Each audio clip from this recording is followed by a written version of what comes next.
Hello everyone. Today I'm going to address a problem within the spiritual community. All religious traditions and belief systems come with their own inherent pitfalls.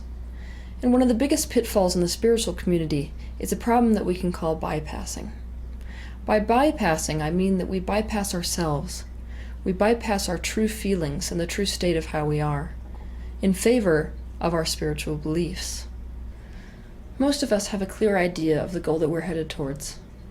What we're headed towards is enlightenment. We want to be absent of ego, and more than that, we want to be free of suffering.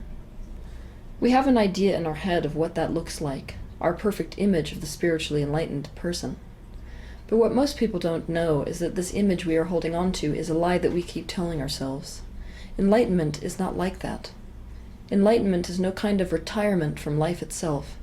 It is no kind of retirement from the ups and downs. We create this idea of some sort of an enlightened retirement when we are resistant to the ups and downs and don't want to experience them anymore. We invent the idea that enlightenment means perfect bliss 24 hours a day, 7 days a week, when we're resistant to the contrast we're experiencing here, when we're resistant to the ups and downs of life. The more enlightened we become, the more our thoughts change. Our perspective changes to match the vibration of source perspective, and so the meaning of our experiences changes. The way we think about and deal with the ups and downs is what changes, and so those ups and downs are not experienced the same way that they once were. For thousands of years, the ups and downs of daily life have been referred to as the samsara wave. For this reason, it's beneficial to think of spiritual people as surfers. Our practice is the practice of riding those waves so that we may one day master our relationship to them. Just like a surfer, in the beginning we fall into the surf and get tossed and turned in it over and over and over. But the more we practice, the better we get at finding our own alignment while we're inside those waves. Pretty soon it becomes rare that we fall from our surfboard. We can manage bigger and bigger waves while still staying on the surfboard. Enlightened beings are like master surfers. But did you notice that in no version of this story did the waves stop coming? The enlightened being did not become a master of riding the waves and then turn around and push a magic button to stop the waves from coming. This is because the big waves no longer cause him or her to suffer. The enlightened being sees those waves as responsible for the very enlightenment they now maintain. So these waves are welcomed. A spiritually enlightened person still experiences the full range of emotion. All that changes is their thoughts. They have the conscious ability to control and direct their thoughts. And when you control and direct your thoughts, you can control and direct your emotions. So what they have gained is the awareness and the ability to direct their thoughts in such a way that they can climb up the emotional scale at will. In other words, the true story, which is a story we don't like telling, is that the Buddha still had bad days. Mara did not vanish for eternity when Buddha faced him beneath the Bodhi tree. He kept coming back throughout Buddha's life. What changed after enlightenment is that Buddha recognized Mara. He recognized the negative embodiments of his own ego that Mara was simply a reflection of. And as such, he was able to deliberately rise above it. Even though he initially felt the sensation of things like fear, temptation, and doubt, he was able to not get caught by them. In fact, in many ancient texts, Buddha befriended Mara.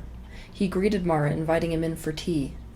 Having recognized Mara as his most precious teacher, because he was the one, of course, that continually taught him the very most.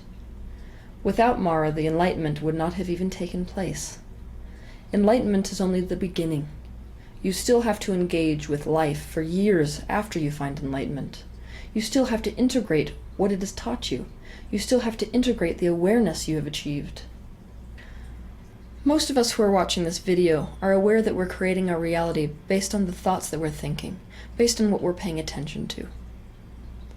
For this reason, it's understandable why many of you might avoid wanting to focus on the emotions that you're currently feeling, because you might think that if you focus on what you're feeling and the thoughts you're actually thinking, that they will get worse. But what we fail to understand is avoidance is resistance.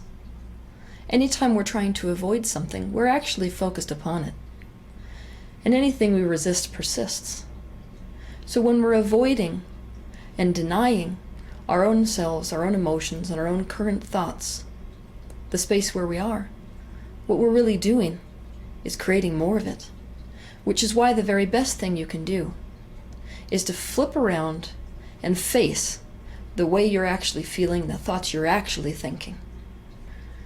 It is time that we admit to the fact that these negative emotions and negative thoughts exist for a reason. Negative emotion is always the red flag for something you need to learn.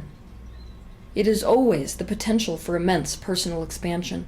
But if you avoid the negative feeling, you also avoid the lesson as well as the expansion. If you were driving along a road and your tire went flat, you wouldn't ignore the flat tire and continue driving. You'd stop the car, you'd get out and assess what the problem was, and you'd improve the state of that tire before you kept going. But this is exactly what most of us are expecting ourselves to do. We're expecting ourselves to drive on a flat tire. Anytime we're ignoring the way we actually feel, anytime we're trying to shut our eyes to what is, and focus instead on avoiding that problem so that we can focus on something that we think we should be focusing on. A better way of saying this is that we are continuing to drive on a flat tire when we are expecting ourselves to avoid the way we really feel and what we are really thinking in favor of how we think we should feel and the way we think we should be thinking about something. In the spiritual community, it's become a kind of unwritten cultural expectation that we ignore where we are in favor of where we think we should be. That we act like a spiritually enlightened person, even if it's not true to how we really feel or the way we're really thinking. The result is that most of us feel as if the only acceptable emotion to feel is happy, and if we don't feel happy, we've somehow failed. This gives rise to shame and embarrassment when we experience struggle in our lives, and we go out of our way to keep up appearances and not tell anyone if we're having a bad day. Because of this shame relative to struggling, we do not want to own up to the depth of our suffering in the current moment. So the words that come out of our mouth are not true to us. They are rehearsed principles that we are beating ourselves over the back with. For example, the truth of where you are right now may be that you're in a lot of pain. Your life may not be going well for you. You may have no idea what to do about it. Now, if you gloss over the truth of those emotions that you're experiencing with thoughts like, oh, so many other things are going okay in my life, I know something good is going to come out of this, then what you're doing is you're regurgitating a spiritual principle, the principle that good things come out of negative things, when it's not actually how you feel. Right now you have no idea that things are going to go well. Right now you have no idea what is going to come out of this experience. And it's difficult for you to focus on what is going well because, frankly, it's very overwhelming, the things that are negative. Basically, you're regurgitating the idea of the spiritual principle that something good's going to come out of all of this because it's the way you've been taught that spiritually ascended people see struggles. But it is very true that in this moment, you may not know that at all. By saying that, instead of it being true to you personally, it is a very real possibility that you are glossing over and denying yourself. You are bypassing the truth of yourself in this moment. You're bypassing your true emotions and your true feelings. And it is very important to understand that our emotional selves are children. They're children that never grow up. Our emotional selves never grow up. We just learn how to parent them better. If you deny the way you actually feel, you are invalidating the small crying child within you, which is desperately trying to express the way that he or she feels.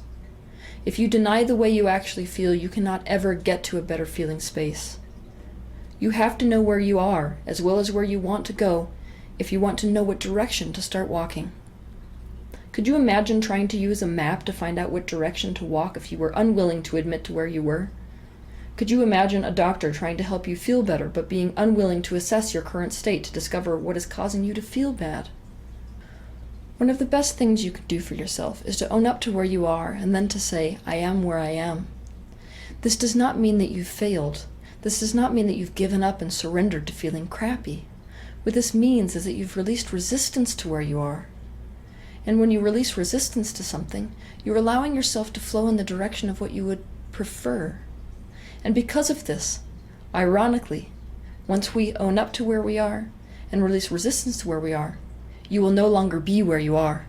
So you are allowing yourself to get unstuck by admitting to where you are and by releasing resistance to where you are. There is no shame in struggling. You have not failed if you have a bad day. Buddha had bad days. Jesus had bad days. Muhammad had bad days. You will not meet a single physically manifested being, ascended master or not, that is exempt from the contrast. And so you will not meet a single physically manifested being who is in alignment 24 hours a day, 7 days a week. To expect this from yourself is cruelty. To feel embarrassment or shame if you are out of alignment is cruelty. To be disappointed in someone else if they are out of alignment is cruelty. To expect someone to be in alignment 24 hours a day, 7 days a week, is cruelty. And it is time that we stop perpetuating cruelty in ourselves, as well as within the spiritual community that we ourselves create. Spiritual practice is just that. It's a practice. It's a practice even for those who are deemed spiritual masters. Alignment is always something that we maintain. Alignment and enlightenment is not something that is done to you. It's not something that is granted and is given once you prove yourself worthy. It is something that you continually maintain. We choose to come into alignment every moment.